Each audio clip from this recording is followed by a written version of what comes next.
हरिओम।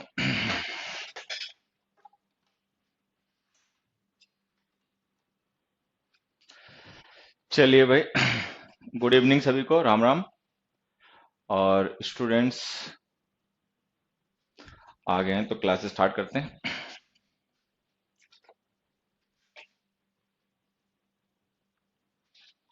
हरिओम। आवाज आ रही है? गुड इवनिंग सभी को भाई, सभी को राम राम। एक क्वेश्चन पूछ लूं? पूछ ले बेटा। गुड इवनिंग भाई सभी को। Happy and day. हाँ, मेरा तो हैप्पी एंड डे कल होगा, कल देखने जा रहा हूँ मैं तो शाम को।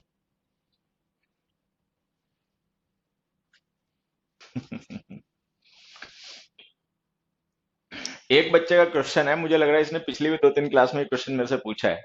शैडो और शेड का डिफरेंस आज मैं बताऊंगा, ठीक है? लास्ट में जरूर बताऊंगा।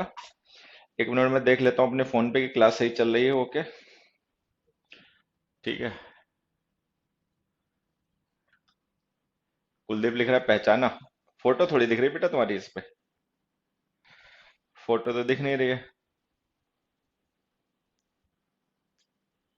1 मिनट, क्लास चल गई। चलो चल गई।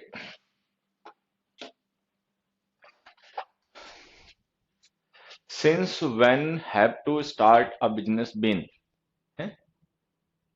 Since when have to start a business been.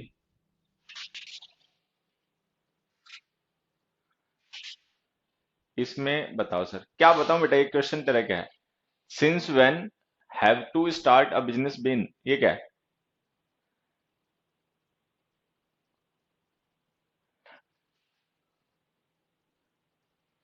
अब देखो, ये जो बच्चे हैं ना, जो पीडीएफ के लिंक के लिए पीछे मैं अब समझ नहीं पा रहा यार, तुम लोगों को क्या बताऊं। ऐप पे लिंक मिल जाता है, ऐप पे थोड़ा सा देखोगे ना तुम लोग वहां पे। आ, अच्छा, एलोवेरा वाला है सचिन? कैसा है सचिन? बढ़िया। देखो, असल में मैं बताता हूँ है क्या। मैं क्या कह रहा था, पीडीएफ जो है ना, आप ऐप पे देखोगे तो आपको मिल जाएंगे, ठीक है? और उस पे मिल जाते हैं, उस पे ढूंढ लिया करो। मेरा भी एक डाउट है। एक काम ना हम लोग करें, एक क्लास रख लेते हैं डाउट की। मंडे को एक क्लास रखते हैं केवल डाउट्स, ठीक है? तुम लोग डाउट पूछना और मैं से जो बताया जा पाएगा बताऊंगा, ठीक है? हाँ। एग्जास्परेट का मतलब फ्रस्ट्रेटिंग बच्चे। एनकॉम भी स्टूडेंट, बढ़िया, बहुत अच्छा। पीडीएफ अवेलेबल है ना ऐप पे? हाँ, तो वही तो, ये कुछ बच्चे ढूंढ नहीं पा रहे हैं उसमें। हाँ, बच्चे पूजा ढूंढोगे उस पे मिल जाएंगे, उस पे दे रखे हैं। अब कहाँ पे दे रखे हैं मुझे खुद नहीं पता, क्योंकि मैं ऐप वो खुद भी बहुत ज्यादा यूज नहीं करता हूँ, लेकिन मिल जाएंगे। चलो, खैर हम लोग क्लास स्टार्ट करते हैं। तो एक काम करते हैं, अगली हम लोग क्लास रखेंगे ना, और डाउट की क्लास रखेंगे। जो आज तक हमने पढ़ा है इसमें कुछ डाउट रहे, अपना इधर उधर का रहे तो पूछ लेना, फिर हम समझा देंगे। जो लिखना पड़ा लिख के समझा देंगे, बोल के रहा तो बोल के समझा देंगे, ठीक है? तो नेक्स्ट क्लास हम लोग मंडे को रखेंगे मोस्ट प्रोबेबली, तो उसमें वही रख लेंगे, ठीक है? हाँ, कुछ बच्चों की वीडियो सही चल रही है, कुछ के पे नहीं चल पा रही, वो भी धीरे धीरे ठीक हो जाएंगे। आ जाओ। 1 मिनट। चलो आ जाओ, क्वेश्चन डिस्कस करना शुरू करते हैं। सबसे पहले क्वेश्चन देखिए, the postman was polite and side he regretted at the delay in the delivery. Answer बताएं एक बार सभी, इस क्वेश्चन का एक बार आप लोग आंसर बताएं। The postman was polite and sad he regretted at the delay in the delivery. सभी को राम राम बच्चे, सभी को राम राम। अब जल्दी से देखो, आज क्वेश्चन आंसर डिस्कस करेंगे जिस तरीके से लास्ट क्लास में तुम लोगों ने बाद में अच्छे से पढ़ाई की थी, ठीक है? उसी तरीके से आज भी करनी है, ठीक है? हाँ, बताओ answer. The postman the postman was polite and sad. He regretted at the delay in the delivery.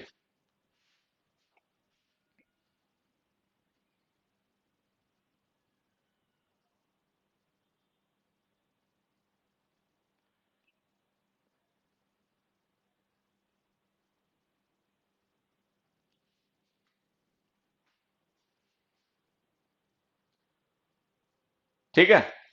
अब देखो आंसर पता है क्या है? इसका आंसर समझना है, इसका आंसर है ये एट रिमूव करना है, ये सही हो गया।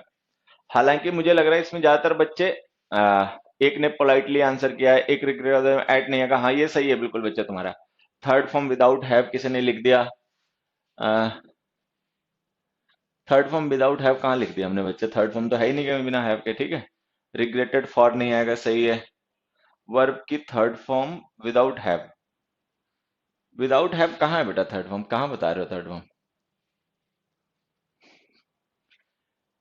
ठीक है, हाँ वो सही है। कुल मिला के पोलाइट जो बच्चे हैं पोलाइट ही सही है, क्योंकि पोलाइट इसलिए सही है क्योंकि ये जो वॉज है ना लिंकिंग वर्ब है, इसका कॉम्प्लीमेंट आएगा, कॉम्प्लीमेंट एडजेक्टिव होते हैं, तो पोलाइट सही लिखा हुआ है। इसमें पता है एरर क्या है? ये जो रिग्रेट वर्ब होती है ट्रांसिटिव वर्ब होती है, ऐसे समझना। जैसे हमने लिखा he regretted to have gone there, ठीक है, ऐसे हमने लिख दिया। ज्यादातर बच्चों ने पढ़ा ही होता होगा, he regretted to have gone there, ठीक। अब देखो यहां पे समझना, he regretted to have gone there हमने लिखा, ये हो गया सब्जेक्ट ही, और रिग्रेटेड हो गई वर्ब। अब हमने लिखा he regretted what did he regret, तो व्हाट और जो होम के रिप्लाई होते हैं ना वो ऑब्जेक्ट होते हैं, ठीक। तो ये जो हमने लिखा ना टू हैव गॉन देयर, ये टू हैव गॉन देयर इस रिग्रेट वर्ब का ऑब्जेक्ट है, ठीक। तो अगर ये इसका ऑब्जेक्ट है, इन्फिनेटिव जो होते हैं ना वो नाउन भी होते हैं, तो ये जो टू हैव गॉन देयर है ना ये इस रिग्रेट वर्ब का ऑब्जेक्ट है। अगर ये इस वर्ब का ऑब्जेक्ट है तो इसका मतलब ये जो हम वर्ब यूज कर रहे हैं ट्रांसिटिव है। जिन वर्ब्स के बाद में व्हाट या होम के रिप्लाई लिखे होते हैं या लिखे जा सकते हैं वो ट्रांसिटिव वर्ब होती हैं, ठीक है। अगर ये वर्ब ट्रांसिटिव होती हैं तो फिर ये जो हमने ऐड लिख रखा है ना गलत है। द डिले जो है ना वो डायरेक्ट इस वर्ब का ऑब्जेक्ट बन जाएगा। तो आंसर तो ये है कि रिग्रेट ट्रांसिटिव वर्ब होती है, उसका डायरेक्ट ऑब्जेक्ट आएगा, ठीक है। तो आंसर हो गया ये। बी ऑप्शन में कोई रॉन्ग नहीं है, ही सेड रिग्रेटफुली नहीं होगा। देखो ही सेड रिग्रेटफुली पता है क्यों नहीं होगा बच्चे? ये जो हमने लिखा ना एंड हिज एंड सैड ही, ठीक है, रिग्रेटेड। अब इसमें बच्चे क्या सोच रहे हैं? वो सोच रहे हैं कि ही के बाद में दैट कंजंक्शन कहां गया। तो मैं देखो बता देता हूं होता क्या है। से वर्ब है, थिंक वर्ब है, इमेजिन वर्ब है, ठीक है, बिलीव वर्ब है। ये वर्ड्स ऐसी होती हैं जिनके थ्रू हम किसी स्टेटमेंट को लेकर अपना ओपिनियन एक्सप्रेस करते हैं। तो एक्चुअल में ये इंपॉर्टेंट नहीं होती, वो स्टेटमेंट जिसे हम रेफर कर रहे थे वो इंपॉर्टेंट होता है। तो इसीलिए हम कई बार इनके साथ में कंजंक्शन नहीं लिखते, हालांकि लिख देंगे तो भी सही है, नहीं लिखेंगे तो भी सही है। जैसे हमने सेंटेंस लिखा, I think that he will help you, ठीक है। तो एक्चुअल में ये जो सेंटेंस है ना ही विल हेल्प यू, ये मेन स्टेटमेंट है, हम इसको रिपोर्ट कर रहे हैं, हम इसको किसी के बारे में बता रहे हैं, ठीक है। और ये किसका ओपिनियन है ये बताने के लिए हमने आई थिंक लिख दिया, ठीक। अब होता क्या, मेन स्टेटमेंट ये है, ये मेन स्टेटमेंट है नहीं। अगर हम दैट कंजंक्शन साथ लिखेंगे ना तो सबऑर्डिनेट क्लॉज मानी जाएगी, ठीक। सबऑर्डिनेट क्लॉज सेकेंडरी होती है, तो हम क्या करेंगे इसकी इंपॉर्टेंस बनी रहने देने के लिए दैट को लिखेंगे नहीं, रिमूव कर देंगे।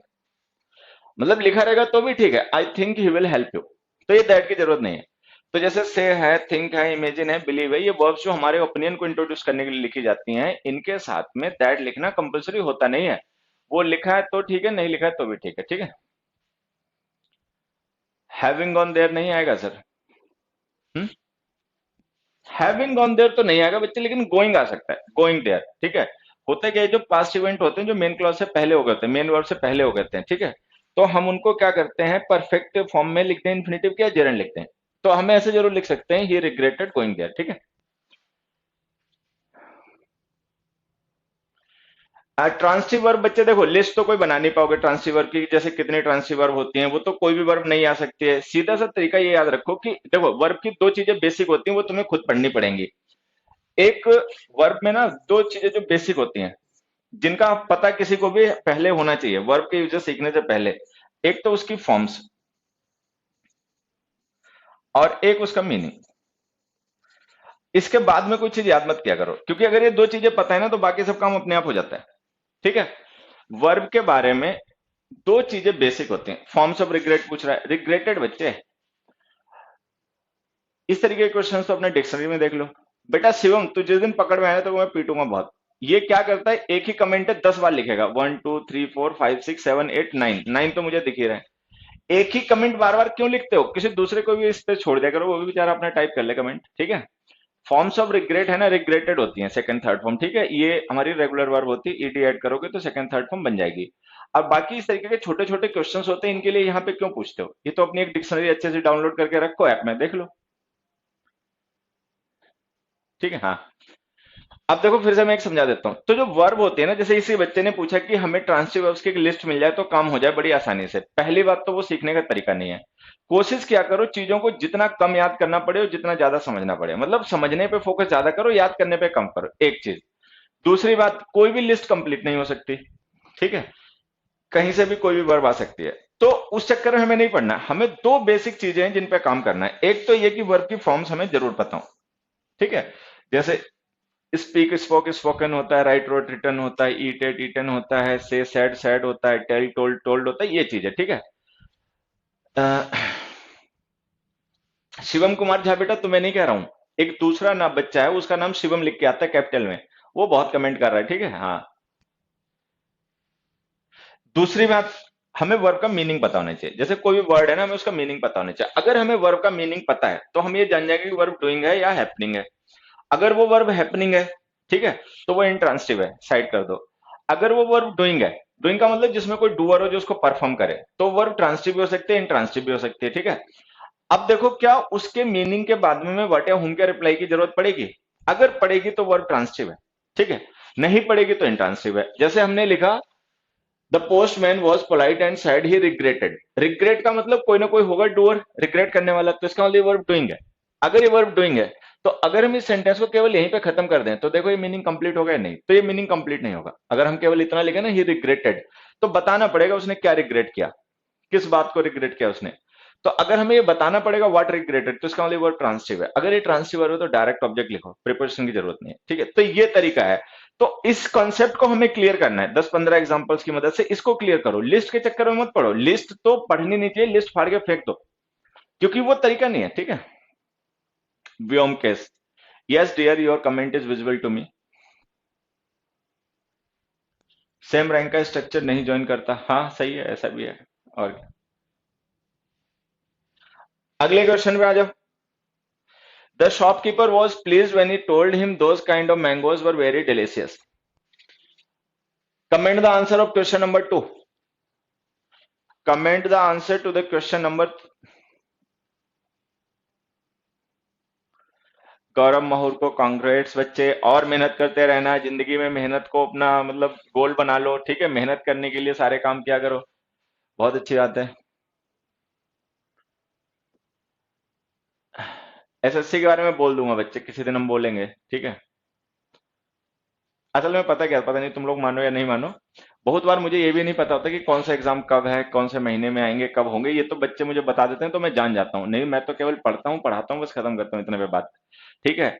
कौन सी पोस्ट में पे स्केल क्या है, किस पे कितनी सैलरी मिलती है, किस में कितना प्रमोशन होता है, ये मुझे कुछ नहीं पता, पोस्ट तक नहीं पता कई बार, ठीक है, कि किस डिपार्टमेंट में पोस्ट क्या होती है। बहुत से लोग होते हैं बड़े सलीके से बताते हैं, कमिश्नर, डिप्टी कमिश्नर, या पता नहीं क्या, असिस्टेंट कमिश्नर, मुझे कुछ नहीं पता होता, ठीक है। फिर भी मैं जो पता है और जो काम की चीजें हो सकती हैं डिस्कस कर लेंगे, ठीक है। ज्यादातर बच्चों का आंसर सही है। देखो यहाँ पे ये जो हमने लिखा ना दोज, ये डिटर्मिनर यूज होता है प्लूरल नाउन के साथ, लेकिन जिस नाउन के साथ हमने इस डिटर्मिनर को लिख रखा है ये नाउन है सिंगुलर काइंड, तो ये गलत है क्या? जैसे हमने लिखा this type of, this type of cars, ठीक है, जैसे कुछ भी लिख दें आगे, छोड़ो।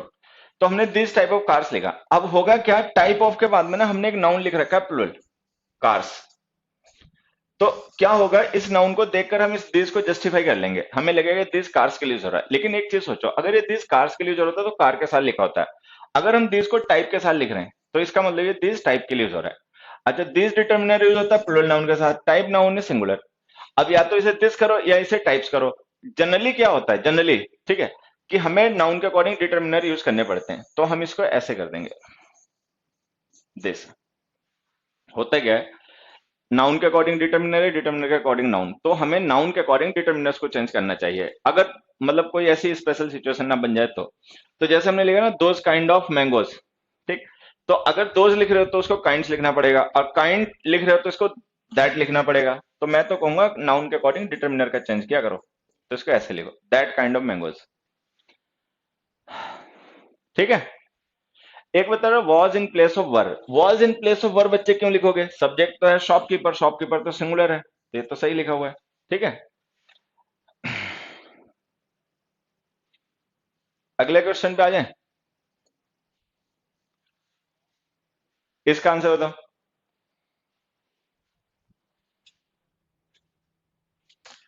बेटा भीम, रिग्रेट हम काम करने के बाद ही करते हैं, लेकिन जो काम हो चुके होते हैं उनको हम परफेक्ट इन्फिनिटिव फॉर्म में भी लिख सकते हैं, मतलब मेन वर्ब से पहले हुए एक्शन या तो परफेक्ट इन्फिनिटिव या जेरंड। ठीक है।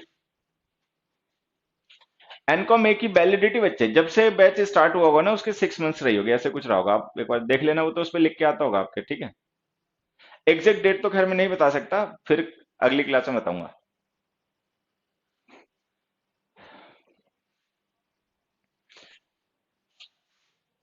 माई friend Mohan has been working like a chauffeur for a rich man in Mumbai since he graduated. Answer बताओ, आंसर बताओ।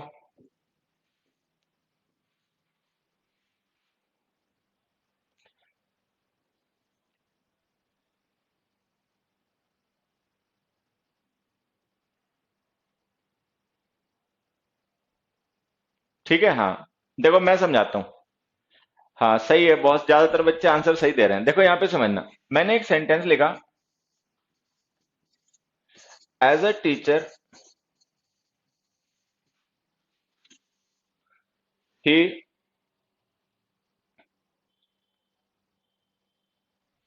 As a teacher he guided those boys. ठीक है, ऐसे। और like a teacher he guided those boys. अब देखो इन दोनों sentence में टोटल डिफरेंस जो है ना वो ये है, यहाँ पे है एज, यहाँ पे है लाइक। एज का यूज हम करते हैं किसी पर्सन की जॉब या उसके प्रोफेशन या उसके रोल को रेफर करने के लिए, कोई पर्सन है उसका रोल क्या है, उसका प्रोफेशन क्या है, उसकी जॉब क्या है, ये बताने के लिए। तो अगर हम लिख रहे हैं ना as a teacher he guided those boys, तो इसका मतलब ये जो पर्सन था ना ये टीचर ही था। ठीक है। चूंकि एक टीचर था इसीलिए उसने उन बॉयज को उस तरीके से गाइड किया। तो एज का यूज हम करते हैं तब जब हमें किसी पर्सन के रोल को, उसके जॉब को, उसके प्रोफेशन को, ऑक्यूपेशन को रेफर करना हो। ठीक है, तब। अच्छा, लाइक का यूज करते हैं एग्जांपल इंट्रोड्यूस करने के लिए, सिमिलरिटी शो करने के लिए, एग्जांपल देने के लिए। तो अगर हम लाइक अ टीचर लिख रहे हैं तो इसका मतलब इस पर्सन की अपनी जॉब टीचिंग नहीं होगी, मतलब ये टीचर नहीं होगा, लेकिन इसने काम उस तरीके से किया जैसे कोई टीचर करता है, तो इसका मतलब हमें मानना पड़ेगा he was not a teacher. अब सेंटेंस दोनों ही सही है, मीनिंग अलग अलग है। अगर हम लिखते हैं as a teacher he guided those boys, ठीक है, तो इसका मतलब the person himself was a teacher, वो पर्सन खुद भी एक टीचर था। लाइक लिख देंगे तो इसका मतलब वो टीचर नहीं था, लेकिन उसका गाइड करने का तरीका वैसे ही था जैसे टीचर का होता है। ठीक है। तो फिर से एक बार समझ लेना, लाइक का यूज करते हैं हम एग्जाम्पल इंट्रोड्यूस करने के लिए, सिमिलर एग्जाम्पल देने के लिए। ठीक है। एज का यूज करते हैं किसी पर्सन की जॉब, प्रोफेशन, उसका ऑक्यूपेशन, रोल डिस्क्राइब करने के लिए। ठीक। जब ये डिफरेंस तुम्हें समझ में आ जाए, अब वहां पे आ जाओ। माई friend Mohan has been working like a chauffeur for a rich man in Mumbai, ये उसका रोल हो गया, उसकी जॉब हो गई, कि कोई रिच मैन है उसके यहाँ वो एज अ शॉफर काम कर रहा है, तो ये उसका रोल हो गया, सिमिलरिटी नहीं शो कर रहा है। अगर ये उसकी जॉब प्रोफाइल हो गई, उसका रोल हो गया, तो लाइक की जगह एज लिखो। ठीक है। तो यहाँ पे हमें लिखना पड़ेगा my friend Mohan has been working as a chauffeur for a rich man in Mumbai since he graduated. अच्छा, यहाँ पे कोई बच्चा है वो कह रहा है कि हैड वर्क आएगा, अब इन्हें मैं सुधारूंगा किसी दिन। देखो, ये बच्चे पता क्या याद कर लेते हैं कि सिंस के साथ में पास्ट इंडेफिनिट लिखा होगा तो मेन क्लॉज में प्रेजेंट परफेक्ट टेंस आएगा। बच्चे प्रेजेंट परफेक्ट तब आता है जब या तो रिजल्ट दिया गया हो या वर्ब आईएनजी फॉर्म में ना आती हो। ठीक है। नहीं तो जहां पे पॉइंट ऑफ टाइम दिया हो, जैसे अगर हम सिंस लिख रहे हैं तो इसका मतलब ये लिखा गया टाइम जो है वो पॉइंट है। अगर ये लिखा गया टाइम पॉइंट है, ठीक है, तो परफेक्ट टेंस तभी लिखा करो जब या तो रिजल्ट दिया गया है वर्ब आईएनजी फॉर्म में नहीं आती। अच्छा, रिजल्ट दिया नहीं है, वर्ब आईएनजी फॉर्म में वर्क यूज हो जाती है, तो परफेक्ट कॉन्टिन्यूअसली लिखो, परफेक्ट मत लिखो, गलत हो जाएगा। हैज वर्क लिखोगे तो उल्टा गलत हो जाएगा। परफेक्ट टेंस सिंस के साथ तभी लिखा करो जब या तो रिजल्ट दे रखा हो एक्शन का, या वो वर्ब आईएनजी फॉर्म में ना यूज होती हो, नहीं तो हमेशा परफेक्ट कॉन्टिन्यूअस लिखा करो, ठीक है। तो वो सही है बच्चे, हैड वर्क मत लिखना, वो सही है। सेकंड का आंसर वो भी बच्चे डिस्कस कर लेंगे, ठीक है सचिन वर्मा, वो भी डिस्कस करेंगे। पिछली क्लास में बस कहा था, ठीक है आज बता दूंगा। He was of the believe that the evening news are worth watching. इसका आंसर बताओ। एबीसीडी मत बताना, लिखना कि इसमें क्या करेक्शन लिखें, मतलब क्या करेक्शन करें। न्यूज इज, ठीक है, ठीक है। और बताओ बच्चे। देखो एक ने वो जोश में आके इज को इन इन लिख दिया, इज की जगह इन लिख दिया, हद है भाई तुम्हारी। अंडर द बिलीफ, बहुत मारूंगा अंडर द बिलीफ।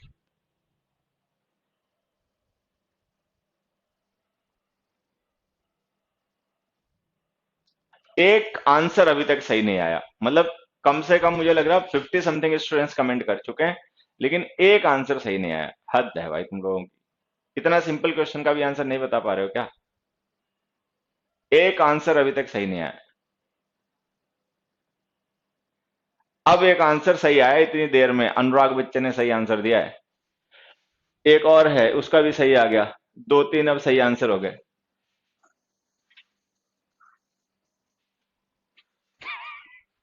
कैसा लगा। वो आज लिखो पगलो, है सारे पगले इकट्ठे हो गए यहाँ पे। इज एक चीज देख लो यहाँ पे, मेन क्लॉज पास्ट में। ही वॉज ऑफ द बिलीफ, ये मेन क्लॉज पास्ट में। तो अगर मेन क्लॉज पास्ट में तो सबॉर्डिनेट क्लॉज भी पास्ट में जाएगी।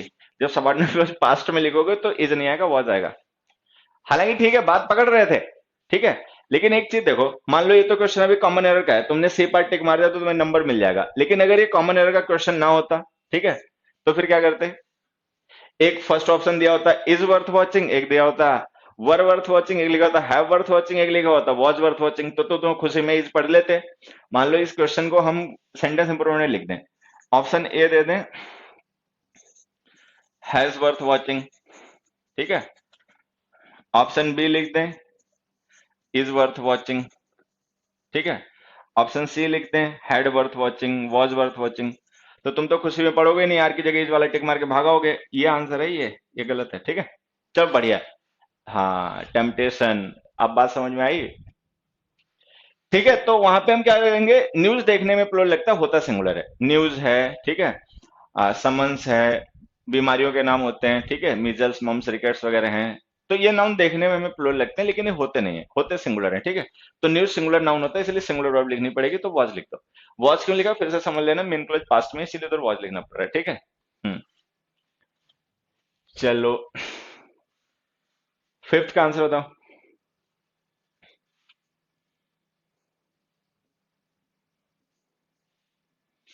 क्वेश्चन नंबर 5 का आंसर बताएं सारे।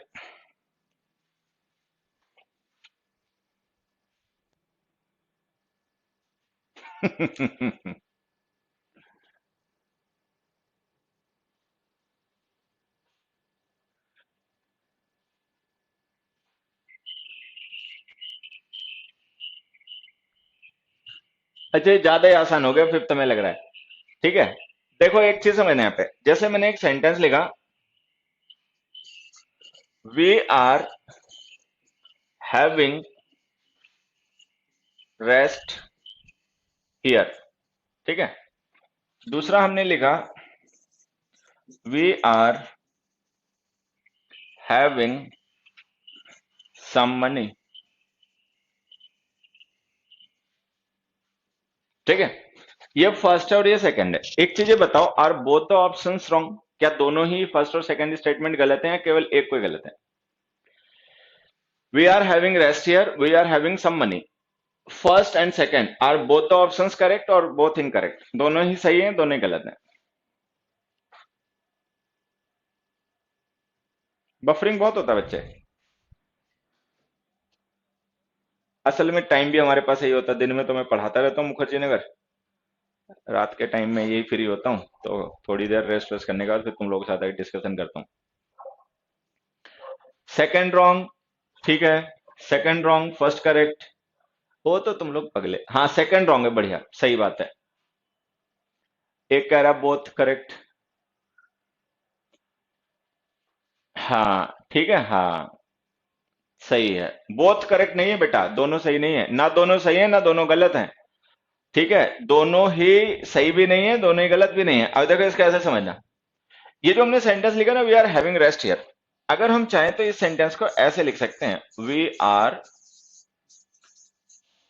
रेस्टिंग हियर, ऐसे।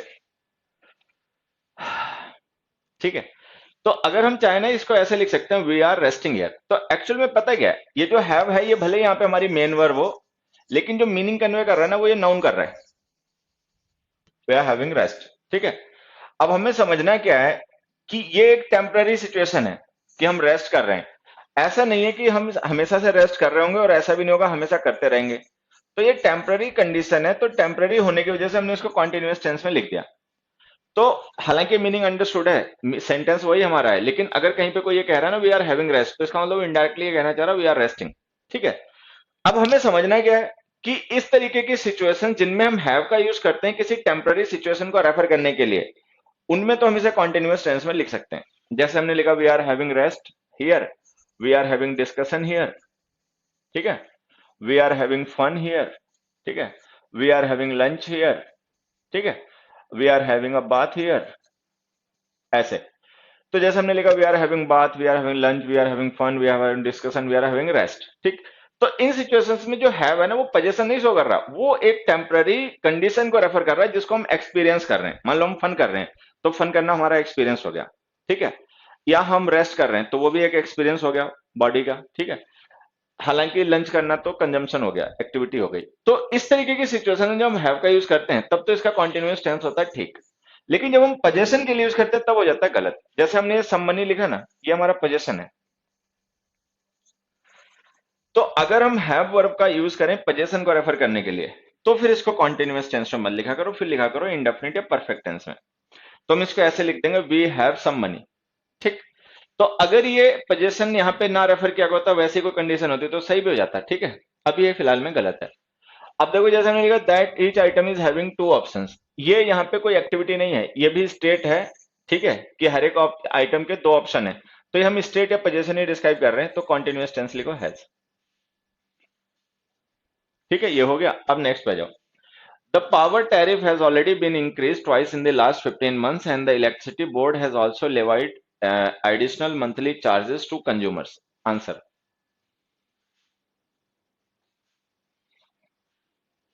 बहुत सही है बच्चे, क्वेश्चन चेंज हो गया।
वो आवाज आ रही है?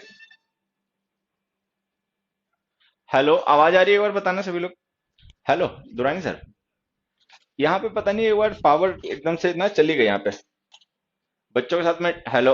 हाँ, आवाज आ रही है, आपको सुनाई पड़ रहा है सर? मैं यहाँ पे बच्चों के साथ ना डिस्कस कर रहा था सर। हेलो सर, आप कहाँ पर हो? आपकी आवाज नहीं आ रही मुझे। एक मिनट बच्चों, तुम लोग यहीं पे रहना, तब तक मैं अभी क्लास अभी कंटिन्यू करता हूँ, ठीक है? अभी क्लास हम लोग कंटिन्यू करते हैं, पूरे क्वेश्चन डिस्कस करेंगे। थोड़ा सा एक minute Durrani. Hello Durrani sir, मैं ये कह रहा था अभी बच्चों के साथ ना मैं यहाँ पे डिस्कस कर रहा था। तो क्या हुआ, एकदम से पावर डिस्कनेक्शन हो गया, पता नहीं एमसीबी गिर गई, क्या हो गया, ठीक है?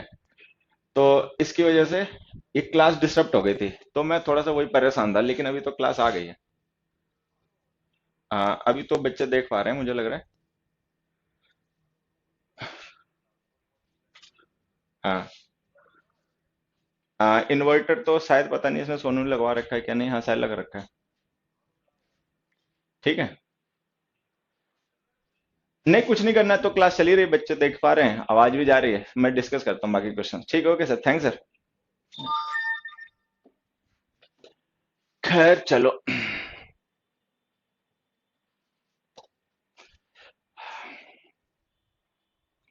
बढ़िया है, चलो बढ़िया, हम लोग अब डिस्कस करते हैं अपना। मेरे फोन पे वीडियो क्यों नहीं चला है? तब तो चलना चाहिए यहाँ पे।